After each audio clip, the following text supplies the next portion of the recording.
Nümunənin tərkibindəki fe'llərlə bağlı yanlış fikri müəyyənləşdirin. Bəxt məni bu yerə qonaq göndərdi. Gedirəm yaman da ayrılıq dərdi. Demə Səməd Vurğun gəldi gedərdi. Unutmaz bu oba bu mahal məni. 3 inkardadır, əmr şəklindədir. Bəli, demə sözündə mamə inkar şəkilçisidir və ikinci şəxsin təkinin əmr şəklindədir. Doğrudur. Tərkibinə görə təhlil sxemi kök qrammatik sxeminə uyğundur. Unutmaq sözün kökü M inkar şəkilçisidir, saytın itirib. Azdakı gələcək zaman olan ərdir, yəni qeyri-qəti gələcək zamandır. İnkarda olduğu üçün rızıya çevrilib. Deməli, bu da doğru fikirdir. Birə yazıb ki, düzəltmədir, amma göndərmək sözü sadədir və şudi keçmiş zamandadır. Düzəltmə yazdığı üçün cavabımız bu variant olacaq.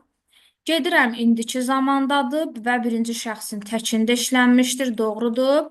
Hər biri təsriflənən feildir, bəli, bu da doğrudur.